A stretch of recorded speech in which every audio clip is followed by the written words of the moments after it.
Hello students, in this video we are going to start with one of the property of colloid, that is nothing but coagulation or precipitation.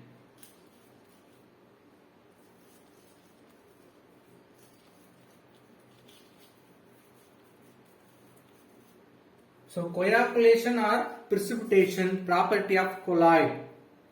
See, flocculation and settling down of solid particle only called coagulation. What is coagulation? Coagulation means the colloidal particles will settle down, that process only called coagulation or precipitation. So we can say the flocculation.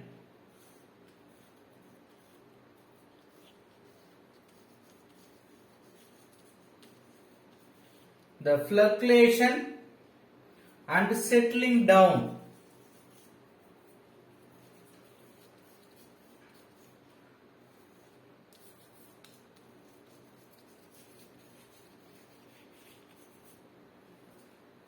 of the solid particles is called coagulation.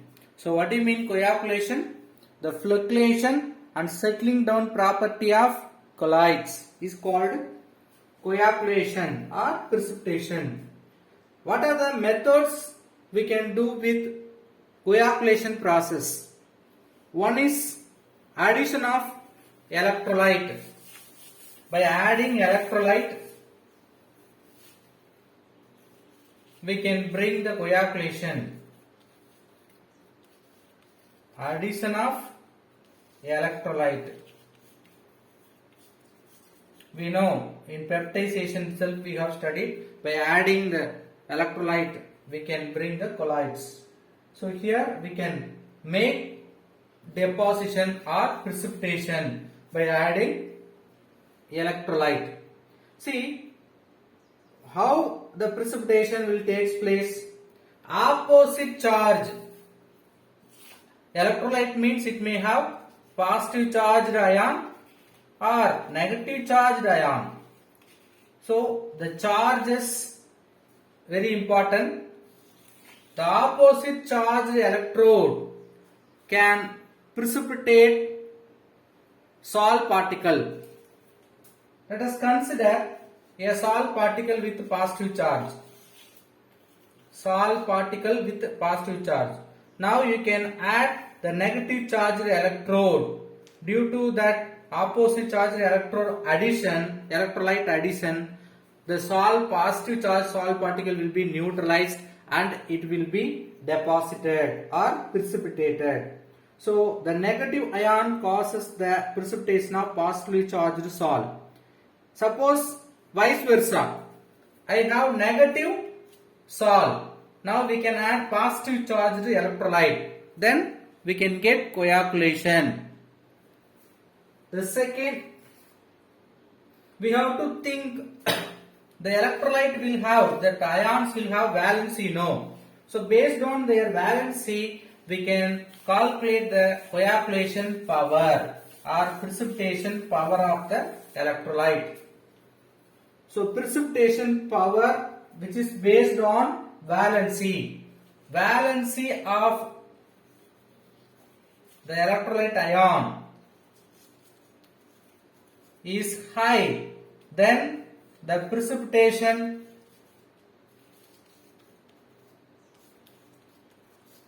power also high. So valency we can compare Cu plus Cu2 plus. So which having more valency? This one. So valency high means between this copper plus and copper 2 plus, which is having more precipitation power, copper 2 plus. So which ion having the more valency, that will have more precipitation power. Let us see some precipitation sequence. Some electrolyte with variable oxidation state. Aluminium 3 plus, then barium 2 plus, sodium plus. So all cation. So which having high valency, that will have more precipitation power. Let us see some anions also, like complex compound hexacyano compound, then sulfate SO4 2 minus, chlorine, see 3 minus 2 minus minus. So in anions also which having more charge or more valency, that having more precipitation power. See, we can predict the precipitation power of the electrolyte by minimizing the concentration of precipitation salt within 2 hours. So how will you determine the precipitation power? Determination.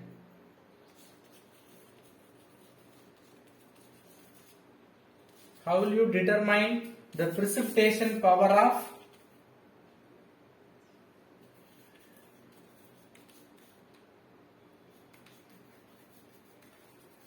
electrolyte?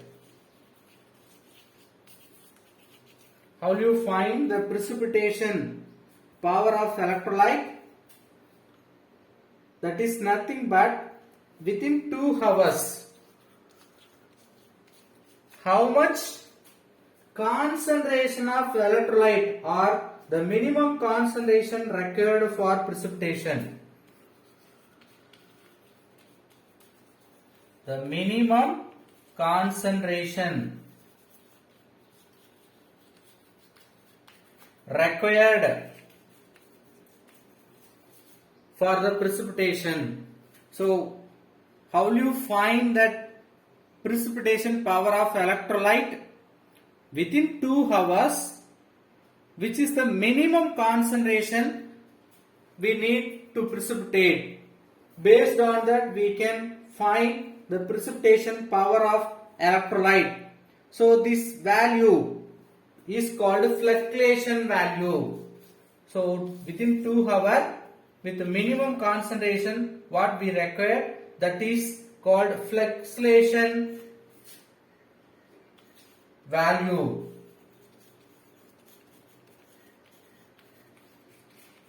So what is fluctuation value? Within 2 hours we have to precipitate. For that, what is the minimum concentration of electrolyte we need? That number is called fluctuation value.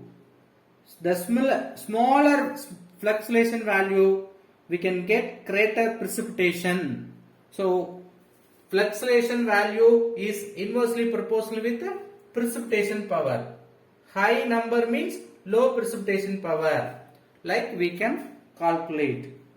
The next coagulation method that we already studied, electrophoresis. What do you mean electrophoresis? If you apply the current, the salt particle will move towards opposite charged electrode. So by using this migration of charged particle,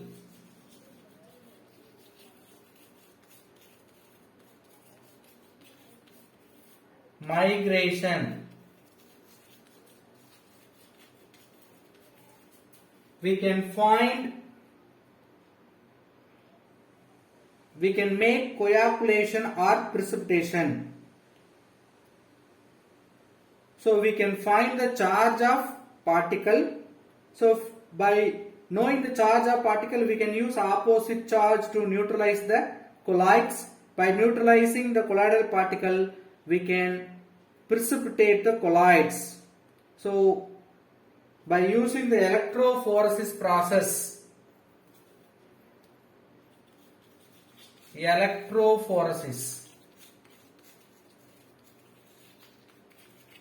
we can know charge of the ion or charge of salt particle. If you know the charge of salt, we can neutralize with the opposite charge of the salt. Already we know positive salt means we can use negative charged ion. Like we can neutralize and we can discharge the salt, we will get the precipitate. Next method to get coagulation, by mixing of two oppositely charged salt. By mixing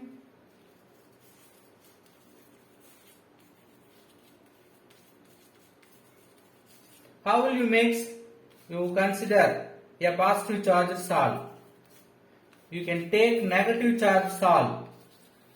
If you mix positive negative charged salt together, then we can get coagulation or precipitation. The last type of precipitation method, by boiling.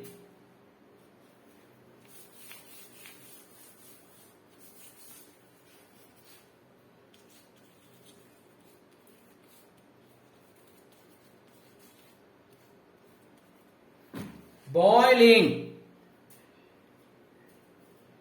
increases the collision. So when the collision high, automatically they will meet together, then they will form precipitate. See, the salt particle will combine and they will settle down. So boiling also suitable method to prepare precipitation or coagulation of colloidal particles. The next property of colloid, productive action.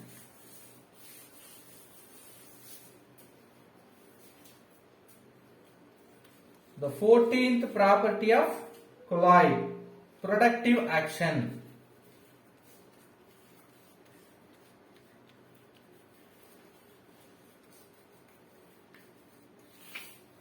What do you mean productive action? We can product even liophobic salts. We know there are two types of colloids. What are two types of colloids? Liophobic and liophilic. So the liophobic means the attraction between the disposed medium and disposed phase very less. So due to this less attractive force, the liophobic colloids are readily precipitated themselves. They are easily precipitated because there is no much force of attraction between disposed phase and disposed medium, so they will easily settle down, readily precipitate.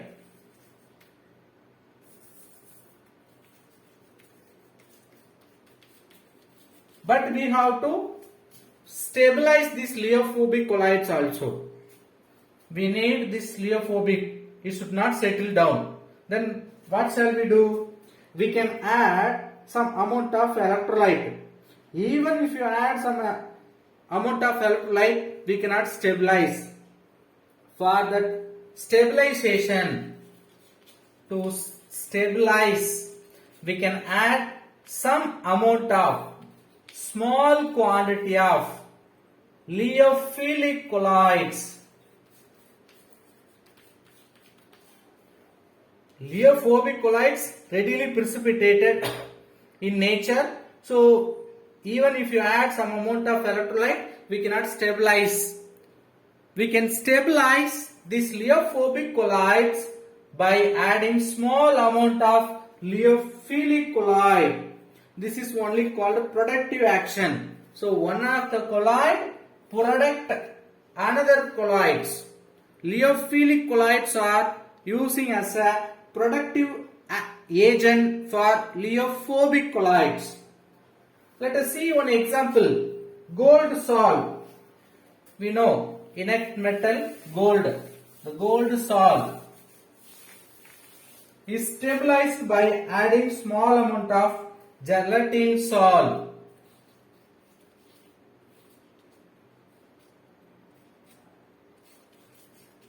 Gold salt can be stabilized by adding gelatin salt. So the gelatin salt acting as a productive agent for this gold salt, because gold salt also one of the lyeophobic salt. So based on this activity, the scientist Zsigmondy introduced new term that is called gold number.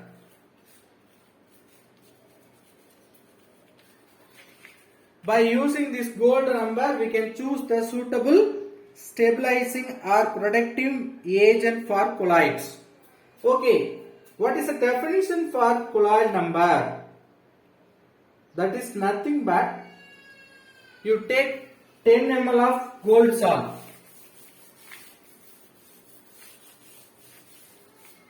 We can take 10 ml gold salt. In 10 ml of gold salt, we can add 1 ml of 10% sodium chloride electrolyte. This is nothing but electrolyte. If you add electrolyte, salt particle will deposit. So even in the addition of electrolyte in colloids, it should not precipitate. For that we are going to add some lyeophilic colloid. So listen carefully, my dear students. This is lyeophobic colloid, gold salt. How much you have taken? 10 ml of gold salt. In the 10 ml of gold salt, if you add any electrolyte, it will deposit. It will precipitate. For example, 1 ml of 10% sodium chloride I am going to add. Definitely it will precipitate. But we have to use any protective agent. Lyeophilic colloids I want to add. So we will add one lyeophilic colloids,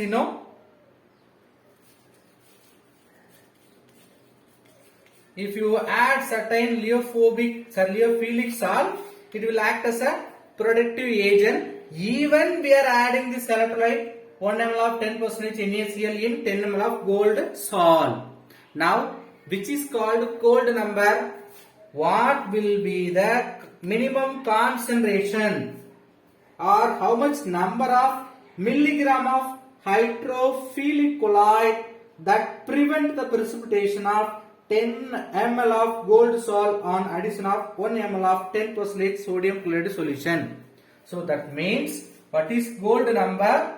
Gold number is nothing but how much amount of this lyeophilic colloid is needed to prevent the precipitation of 10 ml of gold salt.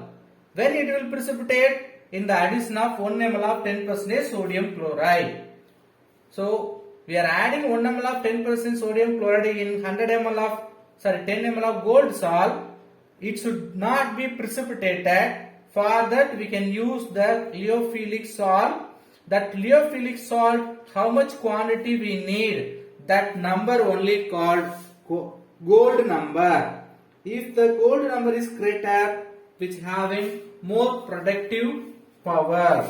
Let us see some example with their gold number. Gelatin. We are going to start with gelatin.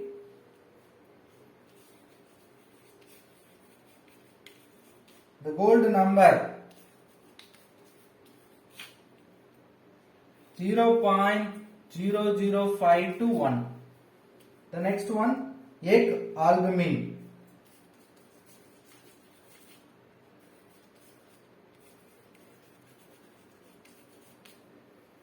(0.08 to 0.10).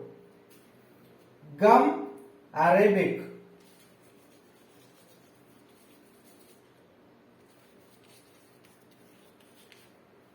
0.1 to 0.15. Potato starch.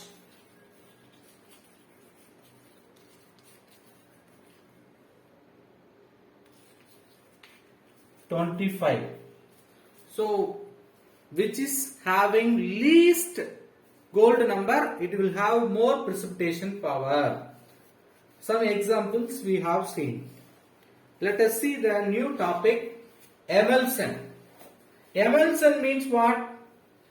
So in the types of colloids based on the physical states of dispersed medium and dispersed phase we have seen with a big table. In that, if you take dispersed medium as well as dispersed phase as a liquid, then we can say that is emulsion.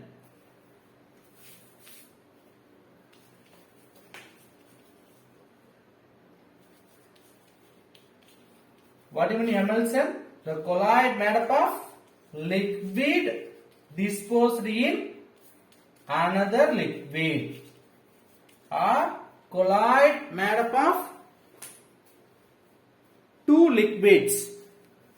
Very simple example we can remember, milk, which having both disposed medium and disposed phase liquids only.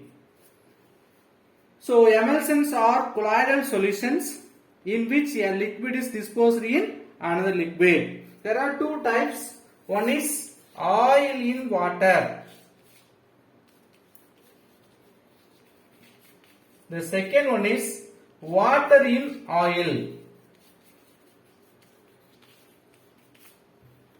So simply we can write oil in water, water in oil. O bar W, W bar O. Let us see example for W bar O. Stiff creases or emulsion of water in oil. Stiff creases, crease greases used as a one of the example for emulsion. For avoiding friction we will use grease, example for O bar W emulsion. So we can prepare the emulsion by disposing one liquid in another liquid. So that process of preparation of emulsion is called emulsification. So the process of preparation of emulsion. How will you prepare emulsion? By disposing one liquid in another liquid. This process is called emulsification.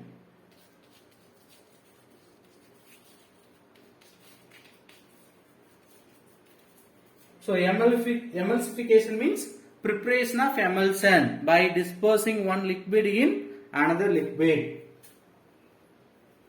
See, we can use for this emulsification or preparation of emulsion, we can do in mills, colloidal mills.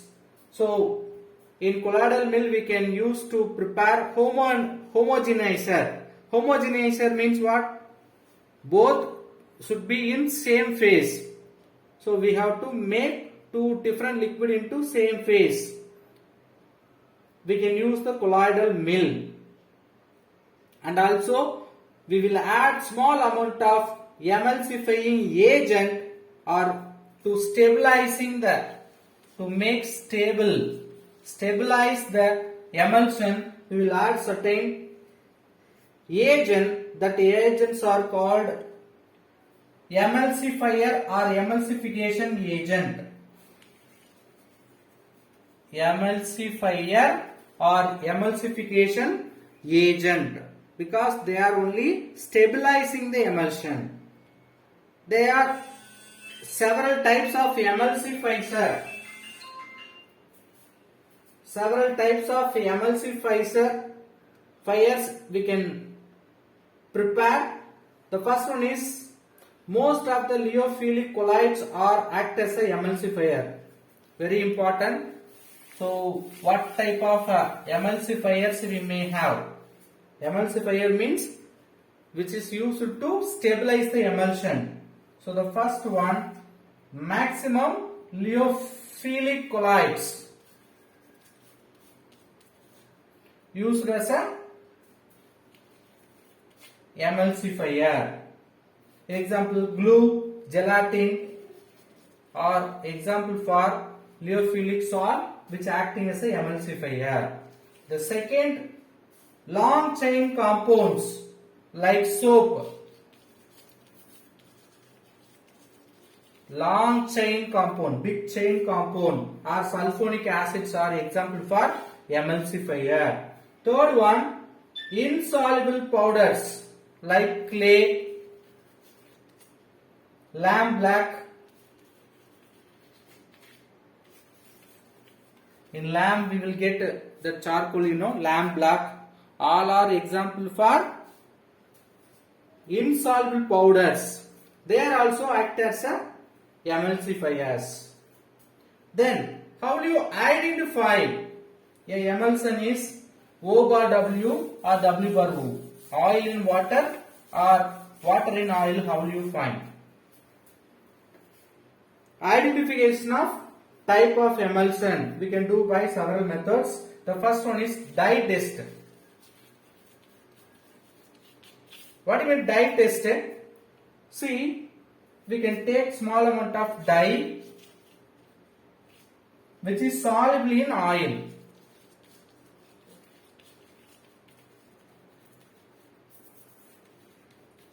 They are oil soluble dye. This dye we can add with emulsion.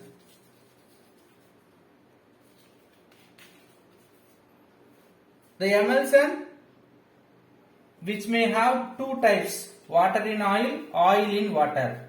Now you see the dye soluble in oil. So which one having more oil? Water in oil. So oil only high quantity. If it is water in oil type, then it will produce the same color. The dye will dissolve in this emulsion. The emulsion becoming this color. In case which is not dissolved and which is not giving the color of this dye, then we can say that is oil bar water. Now you may not be understand. You just take example. Dye, what color? Red color. For example, red color dye I am taking. I am adding into the emulsion. If the red color appears whole solution means, then I will say that is what water in oil type or W bar O type of emulsion. How I am saying? See, the red color dye only soluble in oil. So already they are given the condition also. The dye will soluble in oil. Then from these two emulsion, which one having more oil as a disposed medium? The first type. So which giving color means it is soluble means that is water in oil type emulsion. In case the red color not appear as a whole solution, they are separately present as a layer means we can say oil present in water type emulsion. So we can find the different type of emulsion by using dye test. Then viscosity test.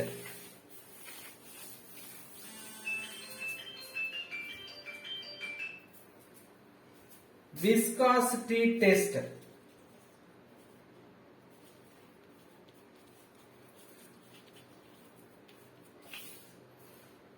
So viscosity of the emulsion is determined by experiments. Only we can determine by experiments. The oily emulsion will have higher value than aqueous emulsion. So oil emulsion, which is called oil emulsion, water in oil only called oil emulsion because which having more amount of oil.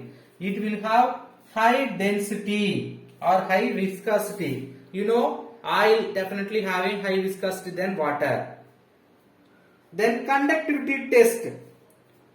Usually the aqueous emulsion will have more conductivity, current as well as heat. The conductivity means it should have the water, that means polar nature. So conductivity test will higher for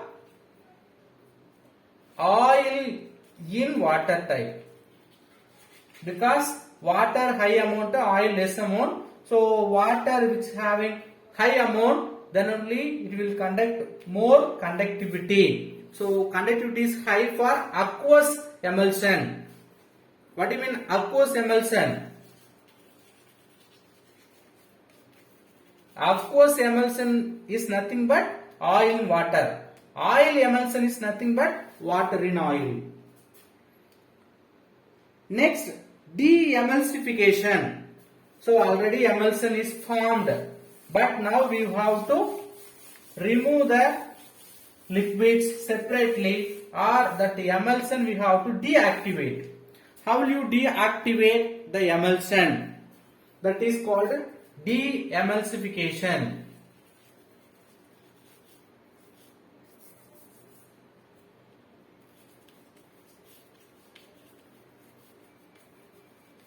So de-emulsification process means separated into two separate layers. So emulsion we know that made up of two liquids. Liquid in liquid. If you make separate layers of these two liquids, or we can make it into separately, they are called de-emulsification. The process of separation of two liquids from the emulsion means the process is called de-emulsification. What are the methods or techniques we can use for de-emulsification? Distillation process. First we can use distillation. Distillation means by heating with a different temperature we can separate two different liquids. For example, there are two liquids with a different melting point, boiling point. If you heat which one having low boiling point, it will convert into liquid form, gaseous form. We can take it separately. Then remaining second liquid will be retained. So from the emulsion we can separate two liquids by distillation process. The second process, by adding electrolyte. We can add electrolyte to separate the liquids. Destroy the charges of any liquid. There are two liquids in the emulsion. One liquid having negative charge. If you add positive charge electrolyte, that liquid will come out from the emulsion. Then we can disturb the emulsifier. We know the emulsion is stabilized by certain compound. They are called emulsifier. We can destroy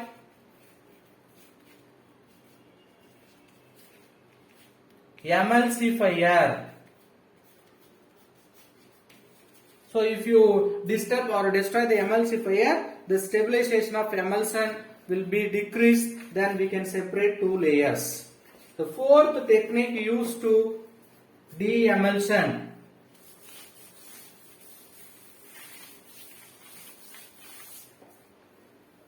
Using solvent extraction.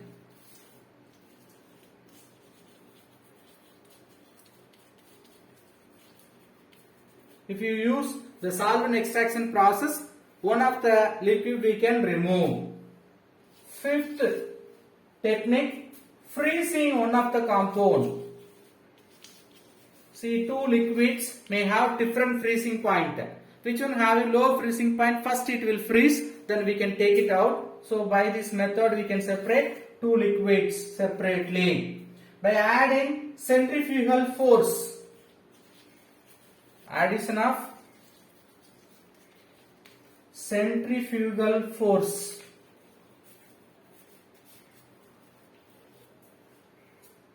What do you mean centrifugal force?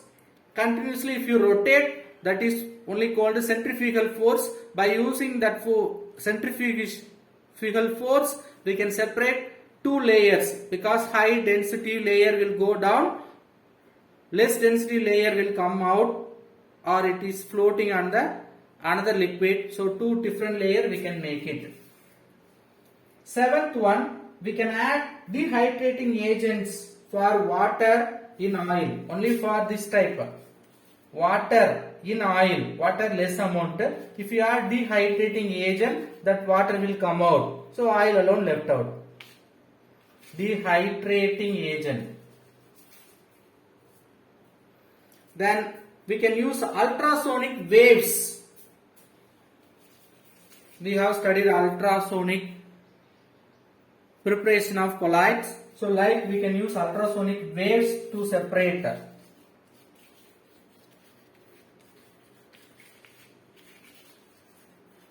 emulsion. The last one, by heating high pressure. If you heat with high pressure, then it may be easily separated. So we have studied certain properties of colloids and also emulsion, its classification, preparation,